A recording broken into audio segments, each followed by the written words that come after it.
Commander Zethkar stood on the bridge of his flagship, watching the blue planet grow larger on the main screen. Earth looked peaceful from this distance. White clouds swirled over green and brown land masses. Oceans sparkled under the light of a single yellow star. It seemed like any other world the hegemony had conquered in the past 300 years. The intelligence reports had been clear. The humans were a young species, barely 200,000 years old. They had only achieved spaceflight 50 years ago. Their longest journey had taken them to their own moon. They still used chemical rockets and primitive computers. Most importantly, they were divided into nearly 200 separate nations, constantly fighting each other over resources and territory. Zethkar had conquered 47 worlds during his military career. Each time, the pattern was the same. His fleet would arrive, demonstrate superior firepower, and the local government would surrender within days. Sometimes there would be brief resistance, but it never lasted long. Advanced weapons and shield technology made the outcome inevitable. The Third Fleet consisted of 12 dreadnoughts, 30 cruisers, and over 100 smaller vessels. Each ship carried weapons that could level cities and shields that could deflect nuclear missiles.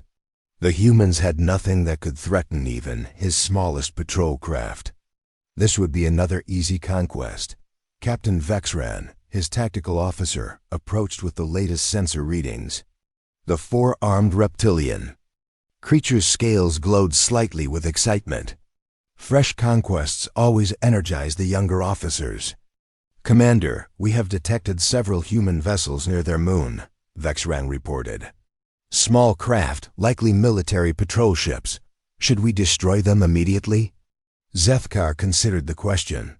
Standard procedure was to eliminate any potential resistance before beginning planetary bombardment. But these human ships were so primitive, they barely registered on his sensors. Their weapons could not penetrate hegemony shields, and their engines were too slow to escape. Send a squadron of scouts to investigate, he decided. We should gather intelligence about their military capabilities before the main assault. Have Commander Krelthan lead the mission. 3 hegemony scout ships broke away from the main fleet and accelerated toward the human vessels. Each scout ship was larger than the biggest human craft, with superior weapons and defenses. The encounter should have been over in minutes. Aboard the human patrol vessel UES Liberty, Captain Jake Morrison watched the alien ships approach on his tactical display. He had been in space for 15 years, starting as a young lieutenant fresh from the academy. He had seen combat during the Mars colony uprising and the asteroid mining disputes. But nothing in his experience had prepared him for this moment. "How many of them?" asked Lieutenant Sarah Walsh, his second-in-command. Her voice was steady, but Jake could see the tension in her shoulders. 3 ships, each twice our size, Jake replied. They're moving fast, but not at full acceleration. They might be trying to capture us rather than destroy us. The Liberty was one of Earth's newest patrol vessels, but it was still primitive compared to what they faced. Nuclear-powered engines, kinetic weapons, and basic missile systems. The ship's computer estimated their chances of survival at less than 5%. "Should we run, Captain?" asked Ensign Tony Martinez from the navigation station. "We could try to reach the asteroid belt, maybe hide among the rocks." Jake looked around his bridge. 12 crew members, all volunteers who had signed up to protect Earth and its colonies. They had families waiting for them, dreams of peaceful futures, hopes that humanity would one day join the community of spacefaring species as equals rather than as conquerors. "No," he said finally. "We run, and these aliens learn nothing about human determination. We run, and Earth gets no warning about what's coming. We stay and fight." The alien scout ships opened communications on a wide frequency. The translation came through clearly, spoken in accented but understandable English. "Human vessel, this is Commander Krelthan of the Hegemony Third Fleet. You will surrender immediately and prepare to be boarded. Resistance is futile. Your weapons cannot harm our ships, and your engines cannot outrun ours. Jake activated the ship's communication system. He knew his words would be recorded, transmitted back to the alien fleet, and possibly broadcast across their empire. What he said next might be the first impression humanity made on the galaxy. This is Captain Jake Morrison of the United Earth. Ship Liberty, you are in violation of our space. Turn around and leave, or we will defend ourselves. Laughter came through the communication channel. Not cruel laughter, but the kind reserved for children who threaten adults with toy weapons. Captain Morrison, your ship mounts 6 kinetic cannons and a dozen nuclear missiles. Our scouts carry plasma weapons and particle beams. Your shields are electromagnetic barriers designed to deflect debris. Ours can withstand direct hits from stellar fusion. You cannot win this fight. Jake looked at his crew. Lieutenant Walsh nodded slightly. Ensign Martinez gripped his console tighter. The others waited for his decision. Maybe we can't win, Jake said into the communicator. But we can make you pay for every meter of space you take.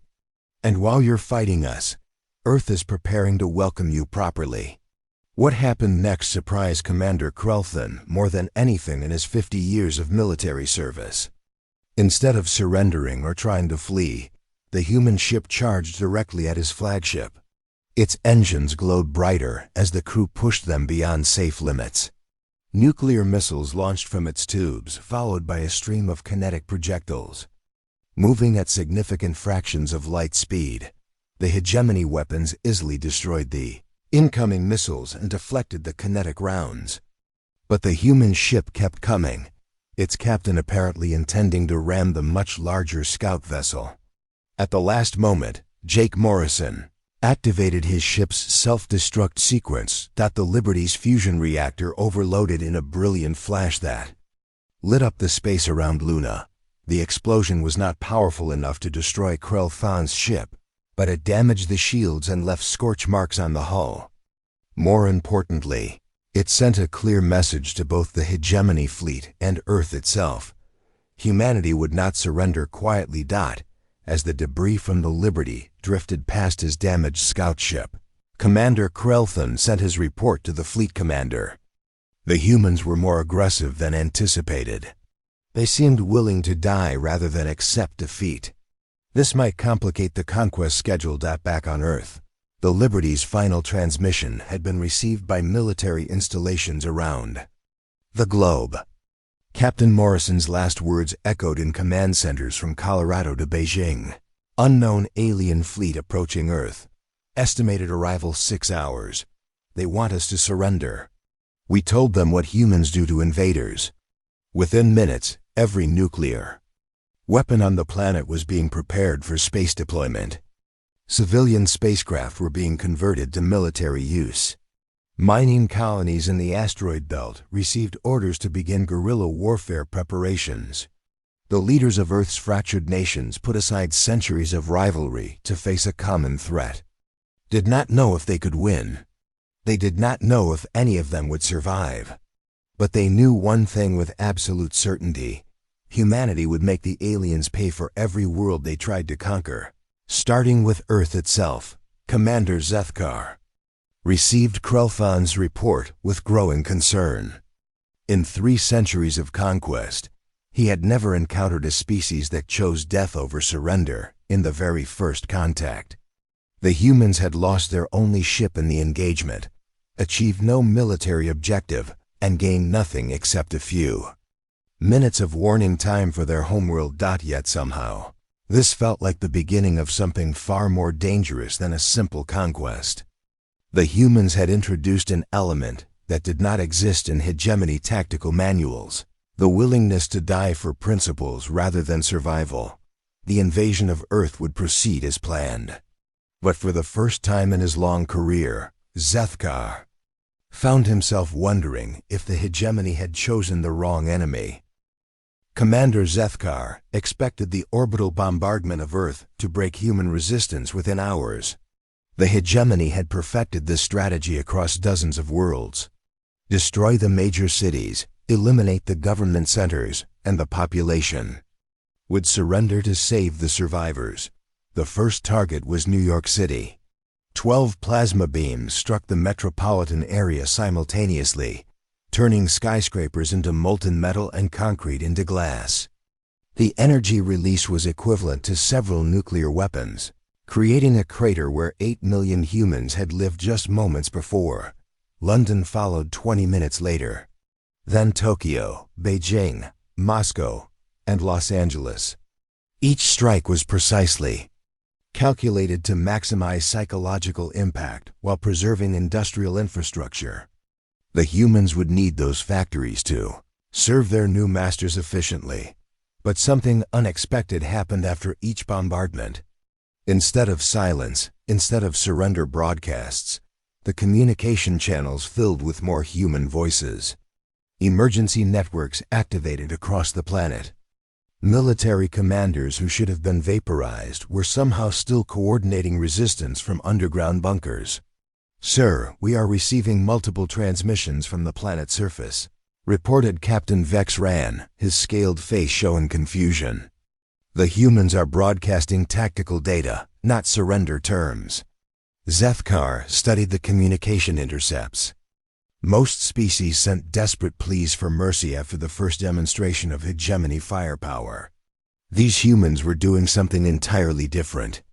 They were sharing information about his fleet's positions, weapon capabilities, and attack patterns. Every destroyed city became a source of intelligence that helped the survivors prepare for the next assault. From the ruins of what had been London, a transmission center continued broadcasting. The facility should have been destroyed in the bombardment, but the humans had built their critical infrastructure deeper underground than hegemony intelligence had estimated. A calm female voice provided updates every few minutes. "Alien fleet. Maintaining orbital position at 42,000 kilometers. Plasma weapons require a 30-second recharge cycle between major strikes. Shield harmonics suggest vulnerability to coordinated nuclear detonation. All remaining forces should note that ramming attacks cause visible damage to enemy hull plating." The voice belonged to Colonel Linda Foster, a career military officer who had been stationed in London's deep command bunker when the city died above her. She had lost her home, her friends, and most of her unit in the bombardment. But instead of grieving, she was analyzing the attack patterns and sharing her findings with anyone who could still fight. Zethkar had never encountered anything like this. Civilized species mourned their losses before accepting defeat. These humans seemed to treat every casualty as a source of tactical information for the next engagement. The situation became even more troubling when human forces in the outer solar system began their counterattack. The Luna mining colonies, which should have been easy targets for cleanup operations, had transformed themselves into military bases with shocking speed. Lieutenant Colonel Amy Rodriguez commanded the Luna Defense Force from the main mining station. She had served in the Earth military for 20 years before taking a civilian job managing asteroid mining operations. When the invasion began, she found herself in command of 300 miners, engineers, and support staff who had never expected to become soldiers. "The alien ships are too fast and too well armed for conventional attacks," she told her makeshift army during their first strategy meeting. "But they don't understand human mining operations. We're going to turn this entire system into the biggest minefield in history." Amy's plan was simple but effective. The mining colonies possessed thousands of fusion charges designed to break apart asteroids. They also had cargo haulers capable of carrying heavy loads across vast distances. Most importantly, they had detailed knowledge of every rock, ice chunk, and debris field in the outer system. The first hegemony patrol to investigate the asteroid belt encountered what appeared to be routine mining activity. Cargo ships moved slowly between asteroids. Industrial equipment operated on distant rocks, and communication traffic seemed normal for a colonial operation. Commander Krelthan Still angry about the damage to his scout ship, led the patrol himself. His orders were to secure the mining facilities and capture any humans for interrogation. The operation should have been completed within hours. The trap was sprung when his squadron entered the main asteroid field. What had appeared to be standard mining equipment suddenly revealed its true nature. Cargo haulers released hundreds of fusion charges that had been disguised as ordinary supply containers. Industrial mining drones, reprogrammed for combat, swarmed toward the hegemony ships like angry insects. Evasive maneuvers, Krelthan ordered as the first explosions bloomed around his flagship. How did they manage to hide so many weapons? The answer came from Amy Rodriguez herself, broadcasting on all frequencies as her improvised fleet attacked. You're not fighting an army, you're fighting a way of life.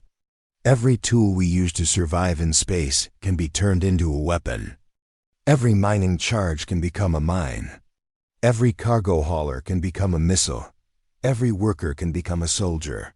Krelthan's squadron managed to destroy most of the mining drones and avoid the worst of the fusion charges, but they lost two escort vessels and suffered significant damage to their shields. More importantly, the humans had proven they could threaten hegemony ships with nothing but converted civilian equipment. The psychological impact was even greater than the material damage. For the first time in living memory, a hegemony patrol had been forced to retreat by inferior technology operated by untrained civilians. The news spread quickly through the fleet, causing the first stirrings of doubt among crews who had never questioned their technological superiority. On Earth itself, the resistance was taking a form that confused hegemony tactical analysts. Most conquered species organized their military resistance around surviving government structures and remaining professional soldiers. The humans were doing something completely different. In the ruins of Chicago, an automotive factory worker named Lisa Harper was organizing neighborhood defense groups. She had no military training beyond basic civil defense courses, but she understood how to organize people and how to build things with limited resources. The aliens expect us to fight like a regular army, she explained to a group of survivors, hiding in the city's subway tunnels. They have better weapons, better armor, better everything. But they don't understand how normal people fight when their families are threatened. Lisa's network spread through the destroyed city like a spider web. Factory workers who knew chemistry began producing improvised explosives from cleaning supplies and fertilizer. Office workers who understood logistics coordinated supply lines. Through the rubble, teachers who could explain complex ideas trained others in sabotage techniques and guerrilla tactics. The hegemony ground forces that landed to secure Chicago found themselves fighting an entire population rather than an organized military unit. Every building could hide snipers, every basement could contain a bomb factory, and every civilian could be gathering intelligence for the resistance. Captain Morden of the Hegemony Marines had conquered urban areas on 17 different worlds. He thought he understood how to pacify a hostile population. But Chicago was unlike anything in his experience. "Sir, we have secured the industrial district," reported one of his lieutenants. "But we found no intact equipment. The humans destroyed everything before retreating." This was another shock. Most species tried to preserve their infrastructure, hoping to negotiate better terms by demonstrating their usefulness. The humans seemed determined to deny their conquerors any benefit from the invasion. "They burned their own factories," Morden reported to Fleet Command. "They destroyed their own power plants. They even collapsed the tunnels that carried water to the surviving population. These humans would rather die than serve us." Similar reports came from landing sites around the globe. Human resistance fighters were not trying to preserve their civilization. They were systematically destroying anything that might be useful to the occupying forces, while making every meter of territory as costly as possible to hold. The most disturbing reports came from rural areas where hegemony forces encountered Individual humans who refused to surrender even when completely surrounded. A farmer named Pete Johnson had turned his property into a fortress, using his knowledge of the local terrain and his agricultural equipment to fight a running battle. With an entire hegemony company, Pete knew every hill, every stream, and every cave on his land. He used his farm equipment as weapons, turning combines into armored vehicles and irrigation systems into delivery methods for homemade explosives.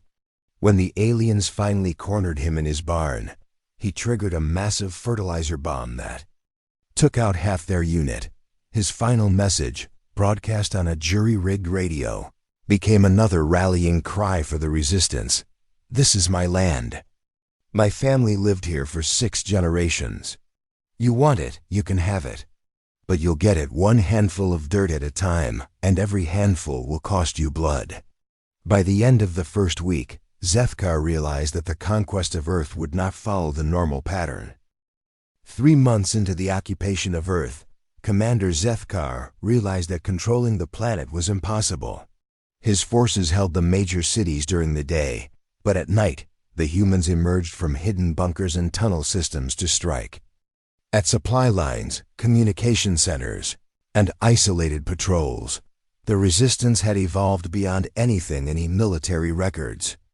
Instead of a centralized command structure that could be targeted and destroyed, the humans had created thousands of small, independent cells that operated without direct coordination.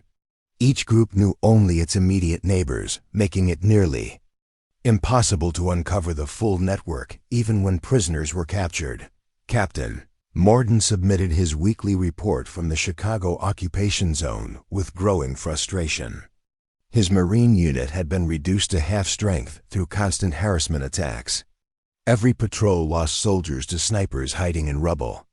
Every supply convoy required heavy escort just to move basic materials across the city. The humans have turned the entire urban area into a weapon, he wrote. Every pile of debris conceals a firing position. Every basement contains weapon caches or bomb factories. The civilian population provides intelligence, supplies, and new recruits for the resistance fighters. We cannot distinguish between combatants and non-combatants because every human is potentially both. The situation was worse in rural areas where the terrain favored guerrilla tactics. Sergeant Lisa Harper had escaped from Chicago after the initial bombardment and made her way to the countryside. Her factory worker background had taught her how to organize production lines, and she applied those skills to resistance operations. Working with local farmers and hunters, Lisa established a network of safe houses and supply caches that stretched across 3 states. The humans used their knowledge of the local landscape to move unseen between positions, striking at hegemony forces and vanishing before reinforcements could arrive. They know this planet in ways we cannot understand, reported Colonel Vashtar. After losing another patrol to human ambush, they can predict weather patterns, navigate by star positions, and find food and shelter in areas our sensors read as uninhabitable. Every human is a walking database of survival information accumulated over millions of years of evolution on this world. The most effective resistance leader was a former park ranger named Pete Johnson who had survived the destruction of his farm. Using his understanding of wilderness survival and animal behavior, Pete turned the forest regions into deadly traps for alien patrols. His fighters moved through the woods like ghosts, using animal trails and natural camouflage to avoid detection. They set traps that used gravity and leverage to trigger massive deadfalls. They diverted streams to flood alien campsites. They even trained local wildlife to flee at the approach of hegemony vehicles, creating an early warning system that covered hundreds of square kilometers. Pete's tactics were simple, but devastatingly effective. A fallen tree across a forest road would force an alien convoy to stop. While the soldiers cleared the obstacle, human snipers would pick off stragglers from concealed positions. By the time the aliens organized a response, the attackers had melted back into the wilderness. "We don't fight fair because fair fights are for sports," Pete explained in one of his radio broadcasts to other resistance groups. "The aliens have better weapons, better armor, and better technology. But this is our world. We know every rock and tree. We know which way the wind blows and where the rain collects. We know how to live off the land while they need supply convoys. Just to survive." The space-based resistance was equally troublesome for hegemony forces. Captain Maria Santos had commanded a civilian cargo hauler before the invasion. When her ship was commandeered for military use, she found herself leading a small fleet of converted vessels operating from hidden bases in the asteroid belt. Maria's raiders specialized in hit-and-run attacks on hegemony supply lines. Her ships were too small and too fast for the alien military vessels to catch, and she knew the locations of every asteroid, comet, and debris field in the outer system. Her crews could navigate through cosmic hazards that would destroy larger ships. The converted cargo haulers carried missile racks built from mining equipment and armor plating salvaged from destroyed alien vessels. They were not powerful enough to face hegemony warships in direct combat, but they could disable supply freighters and escape before military escorts arrived. "Every ton of supplies we destroy is food and ammunition that never reaches their ground forces," Maria explained to her crews before each raid. "Every convoy we hit means their soldiers on Earth go hungry for another day. We might not be able to win this war in space, but we can make sure the aliens lose it on the ground." The psychological warfare was as effective as the physical attacks.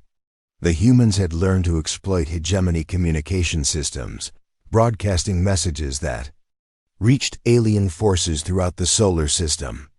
Former broadcast journalist Helen Brooks coordinated these efforts from a hidden base in Antarctica. Helen's team produced propaganda that targeted the fears and doubts of individual alien species within the hegemony military. They broadcast testimonies from captured prisoners who spoke about human determination and fighting spirit. They shared tactical analyses that highlighted every hegemony defeat and human victory. "Your commanders tell you that resistance is futile," Helen's voice would say during scheduled broadcasts. "But you have been fighting for 6 months and still do not control a single human city. You have lost more ships in this system than in your last 10 conquests combined. How long before your superiors decide that you are the problem?"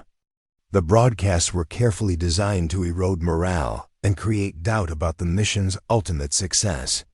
Many alien soldiers began to question whether Earth was worth the casualties they were suffering. Some even began to wonder if their own commanders were telling them the truth about human capabilities. The most damaging aspect of human resistance was their ability to learn and adapt. Every failed attack became a lesson that improved the next operation. Every captured piece of alien technology was studied, reverse-engineered, and turned against its former owners. That Dr. Kevin Walsh had been a physics professor at a small college before the invasion. When his university was destroyed in the initial bombardment, he joined the resistance and applied his knowledge to understanding hegemony technology. Working with salvaged equipment and improvised laboratories, his team began to unlock the secrets of alien weapons and defenses. Their plasma weapons work on the same principles as our fusion reactors, Kevin explained to a group of resistance engineers. "We can build crude versions using salvaged components. More importantly, we can create countermeasures that disrupt their energy flow and cause weapon malfunctions." The breakthrough came when Kevin's team successfully reverse-engineered a hegemony shield generator. Within weeks, human resistance fighters were deploying energy barriers that could deflect alien weapons fire. The shields were crude and unreliable compared to the originals, but they gave human fighters a chance to survive direct confrontations with alien forces. The aliens were not just fighting human weapons and tactics. They were fighting human psychology. The resistance fighters displayed a complete disregard for their own safety that made conventional military calculations meaningless. Humans would sacrifice themselves to achieve objectives that offered no strategic value except to deny the enemy. A psychological victory. Staff Sergeant Rick Cole exemplified this mindset during the defense of the Denver underground complex. When hegemony forces breached the outer defenses, Rick led a suicide charge that allowed civilian evacuees to escape through maintenance tunnels. His final action was to detonate the complex's power plant, creating an explosion that collapsed several city blocks and trapped an entire alien battalion underground. "We don't fight to win battles," Rick had told his squad before the final assault. "We fight to make sure they remember us. Every alien that survives this war will tell stories about fighting humans. Those stories will make the next alien army think twice before attacking another human world." The cumulative effect of 6 months of resistance was devastating to hegemony morale and operational capacity. Zefkara's fleet was tied down in a conflict that should have ended in weeks. His forces were suffering casualties at rates unseen in centuries of conquest. Most importantly, word of the human resistance was spreading to other worlds within the hegemony empire. Intelligence reports indicated that subject populations on 17 different worlds had begun their own resistance movements, inspired by human broadcasts and seeking to emulate human tactics. The very foundation of hegemony power, built on the assumption that resistance was futile, was beginning to crack. Commander Zefkar found himself facing a choice that no hegemony officer had confronted in living memory. He could continue the occupation, accepting ever-increasing casualties for ever-diminishing control. Or he could recommend withdrawal, admitting that the mighty Third Fleet had been defeated by a species that had barely achieved interstellar flight. Either choice would reshape the galaxy's understanding of what was possible when a determined population refused to accept conquest. The turning point in the war came when the humans stopped trying to defend Earth and started attacking hegemony positions throughout the solar system. Commander Zefkar received the first reports with disbelief. Human forces had launched coordinated strikes against 3 orbital stations simultaneously, using tactics that showed they had learned everything about hegemony military doctrine. Dr. Kevin Walsh had spent 8 months studying captured alien technology. His makeshift laboratory in the ruins of Denver had become the center of human technological advancement. Working with salvaged components and brilliant improvisation, his team had achieved what should have been impossible. "We've cracked their shield harmonics," Kevin announced to the Resistance leadership during a secure video conference. "Better than that, we've found ways to improve their design. Human shields will be more efficient and more durable than the originals." The breakthrough had come from understanding how human and alien technologies could work together. Where the hegemony had developed their systems to work in isolation, humans instinctively looked for ways to combine different approaches. Their shields used alien energy matrices powered by human fusion reactors, creating hybrid systems that performed better than either technology alone. Lieutenant Colonel Amy Rodriguez had used the months of guerrilla warfare to build a proper military force in the asteroid belt.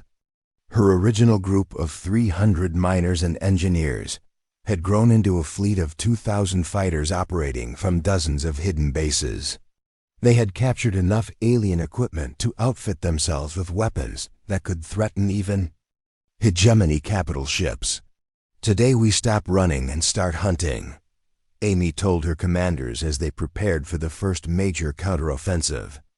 "The aliens think they control this system because they hold Earth's orbit. Time to show them that space belongs to whoever can fight for it." The human assault began at 06:00 Standard Time. 3 separate strike forces, each consisting of converted civilian vessels and captured alien ships, attacked hegemony installations across the outer system. The aliens had never faced coordinated attacks from multiple directions, and their response was confused and ineffective. Captain Maria Santos led the assault on the hegemony fuel depot near Jupiter. Her raiders had spent weeks studying the facilities, defenses, learning patrol patterns, and identifying weak points. When they struck, it was with precision that shocked the alien defenders. "Primary shields are down," reported her weapons officer as modified mining charges detonated against the station's shield generators. Secondary explosions in the fuel storage areas. "The whole facility is breaking apart." The destruction of the fuel depot meant that hegemony ships could no longer refuel in the outer system. They would have to return to their fleet carriers near Earth, reducing their operational range and making them predictable targets for future attacks. Similar victories occurred throughout the solar system. Human forces destroyed communication relays, supply depots, and repair facilities. Each success demonstrated that they had learned not just to copy alien technology, but to use it more effectively than its original creators. The psychological impact was even greater than the material damage. For the first time since the invasion began, hegemony forces were being hunted rather than hunting. Alien patrols that had terrorized human settlements now found themselves checking empty space for signs of human raiders. Commander Krelthan, whose scout ship had been damaged in the first encounter with humans, led a squadron to investigate the Jupiter attack. What he found changed his understanding of the enemy they were fighting. "Sir, the humans didn't just destroy the fuel depot," he reported to Zethkar. "They salvaged everything useful before the attack. Our own weapons, our shield generators, even our communication equipment. They're building a fleet using our technology." This was unprecedented in hegemony military history. Conquered species sometimes captured individual pieces of equipment, but they never had the technical knowledge to maintain and operate complex systems. The humans had not only learned to use alien technology, they had improved it. The evidence was clear in the wreckage of destroyed hegemony ships. Human weapons were penetrating shields that should have been impenetrable. Human shields were deflecting attacks that should have been overwhelming. Most disturbing of all, human tactics showed complete understanding of hegemony weaknesses that had been classified military secrets. Dr. Kevin Walsh's research team had done more than reverse engineer alien technology. They had identified fundamental flaws in hegemony design philosophy, where alien engineers prioritized reliability and standardization. Humans looked for ways to maximize performance and adaptability. Their plasma weapons are incredibly powerful, but they overheat after sustained fire, Kevin explained in a technical briefing broadcast to all human forces. "We've modified ours to use burst cooling systems that allow continuous operation. Their shields are nearly impenetrable, but they drain power at fixed rates. Ours adjust energy consumption based on incoming threats." The human improvements were not just technical. They were tactical and strategic.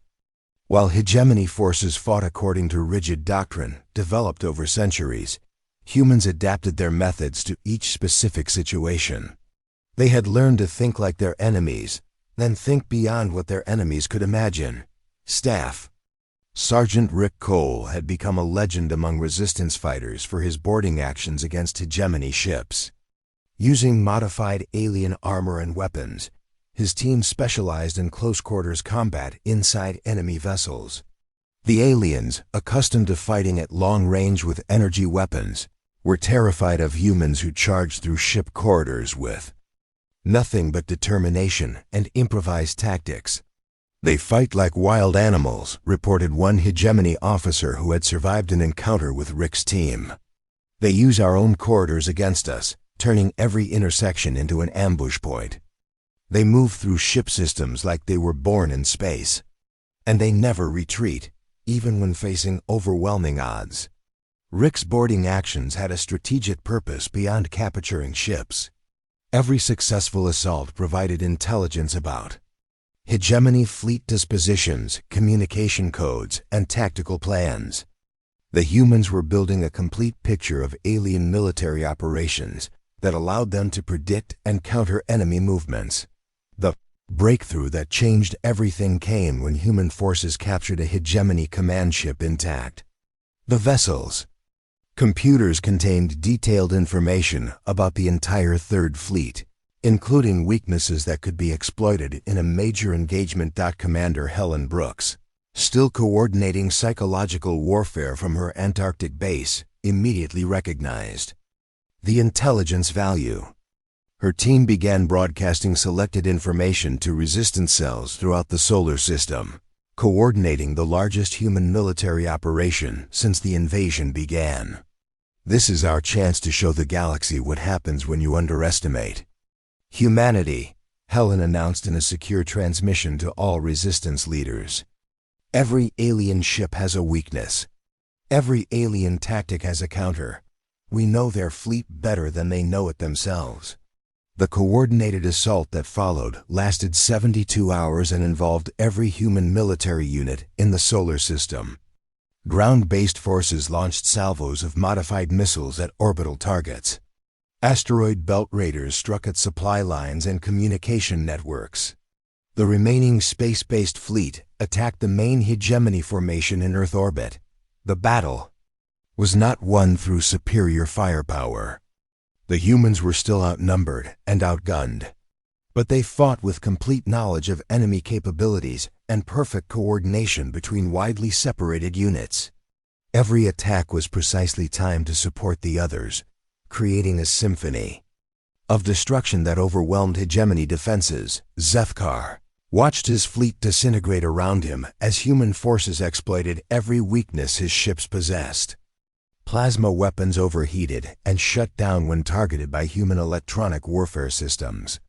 Shield generators failed when hit by precisely calculated energy combinations. Even his most experienced crews made tactical errors when faced with human unpredictability. "Sir, we've lost contact with Squadrons 7, 12, and 15, reported Captain Vexron, his voice showing the first signs of panic Zefkar had ever heard from his tactical officer. "The humans are using our own communication frequencies against us, sending false orders and jamming real ones." The final blow came when human boarding parties, led by Staff Sergeant Rick Cole himself, penetrated the flagship's defenses and captured the main computer core. The humans didn't just want to destroy the hegemony fleet. They wanted to capture it, study it, and use it to carry their war to other star systems. "Commander Zefkar," came Rick's voice over the ship's internal communication system. "This is Staff Sergeant Rick Cole of the Human Resistance. Your ship is under our control. Your crew can surrender and be treated according to human standards of warfare, or they can continue fighting and be destroyed. You have 5 minutes to decide." For the first time in 3 centuries of military service, Commander Zefkar found himself facing a choice between surrender and annihilation. The humans had not just defeated his fleet. They had captured it, turned it against itself, and proven that the hegemony's military superiority was an illusion built on fighting unprepared enemies. The war officially ended when the hegemony high command recalled all remaining forces from the Sol system. Commander Zefkar, now a prisoner aboard his own flagship, watched through the viewports as human ships escorted the retreating alien fleet to the edge of human space. The sight would haunt him for the rest of his life. The humans had not simply defeated the Third Fleet. They had captured most of it intact, along with detailed technical specifications for every weapon system, shield generator, and faster-than-light drive in the hegemony arsenal. More importantly, they had broken the myth of hegemony invincibility that had kept dozens of subject species in line for thousands of years. President Claire Johnson stood in what had once been the United Nations building in New York.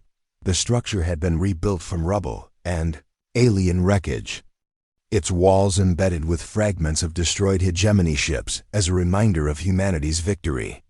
Around her, representatives from every surviving human settlement prepared to address the galaxy.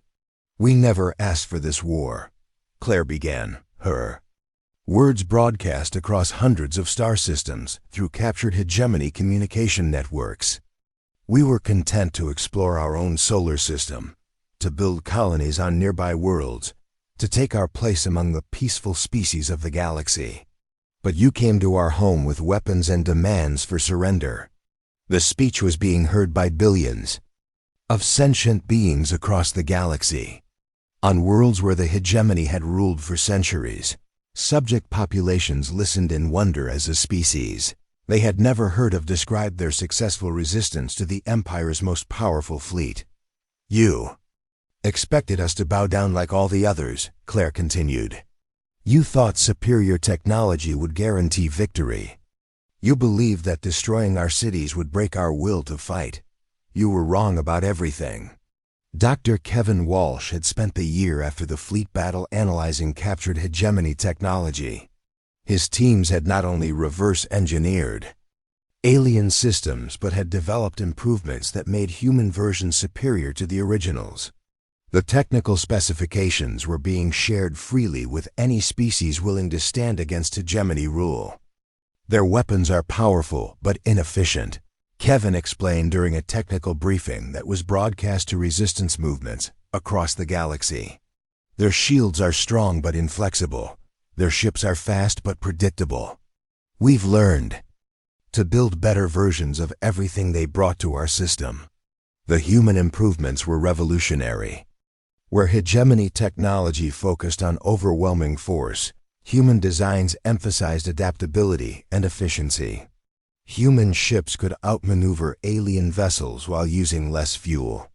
Human weapons could penetrate hegemony shields while generating less heat. Human shields could deflect attacks that would destroy alien defenses. Lieutenant Colonel Amy Rodriguez had become the commander of humanity's first interstellar fleet. The ships under her command were a mixture of captured alien vessels and new human designs that incorporated the best of both technologies. Her mission was to carry the war beyond the Sol system, supporting liberation movements on worlds throughout hegemony space. Every species deserves the right to determine its own future, Amy told her crews as they prepared for humanity's first faster-than-light expedition.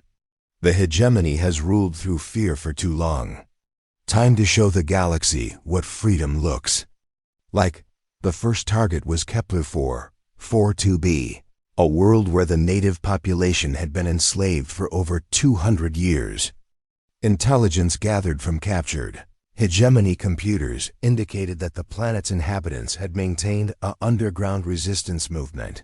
Despite centuries of oppression, human forces would provide the weapons and training needed to turn that resistance into a successful revolution. The liberation of Kepler 442b took less than a week. Hegemony garrison forces, already demoralized by news of the defeat at Earth, offered minimal resistance when faced with human tactics and superior technology. The native population, inspired by human example and armed with human weapons, rose up across the planet simultaneously. The humans fight like the old stories said we once did, reported Elder Thane, leader of the native resistance, in a message broadcast throughout the galaxy. They remember what it means to be free, and they refuse to let anyone take that freedom away. They have given us back our world and shown us how to keep it. Similar victories followed across hegemony space. On world after world, human advisors helped local populations throw off centuries of alien rule. The humans did not seek to replace the hegemony as galactic rulers. Instead, they offered partnership and protection to any species willing to fight for its own independence. Captain Maria Santos had become humanity's most successful deep space raider. Her fleet of fast attack ships struck at hegemony supply lines and communication networks, disrupting the Empire's ability to coordinate responses to the spreading rebellions. Her tactics, learned during the defense of the Sol system, proved equally effective across interstellar distances. The hegemony's greatest weakness is their reliance on centralized control, Maria explained during a strategy conference with resistance leaders from 12 different worlds. Cut their communication lines, destroy their supply depots, and their local forces become isolated and vulnerable. Every species that joins our cause makes the next liberation easier. The psychological warfare campaign, coordinated by Helen Brooks from her new headquarters on Luna, was equally devastating to hegemony morale. Her broadcasts reached every corner of the empire, carrying messages of hope to oppressed populations and doubt to alien military forces. How many of your ships have been lost fighting species that should have been helpless? Helen's voice asked. During scheduled transmissions to hegemony military frequencies, how many of your friends have died conquering worlds that refuse to stay conquered? How long before your commanders decide that the empire is not worth the cost? The broadcasts were having their intended effect. Desertion rates among hegemony forces reached unprecedented levels as soldiers began to question the wisdom of fighting. An enemy that seemed to grow stronger with each defeat. Some alien units surrendered without fighting when faced with human-trained resistance forces. Staff Sergeant Rick Cole had become the instructor for humanity's elite boarding specialists. His teams trained resistance fighters from dozens of species in the art of ship-to-ship combat, teaching them not just how to fight in enclosed spaces, but how to think like humans when facing superior odds. Fear is their weapon, Rick taught his students during combat training sessions. They want you to believe that resistance is hopeless, that their technology makes victory impossible. But every piece of equipment can break, every tactic can be countered, and every enemy can be defeated if you're willing to pay the price. The students came from worlds across the galaxy, representing species that had been enslaved for generations. Under human instruction, they learned not just combat techniques, but the mental attitude that made humans so difficult to defeat.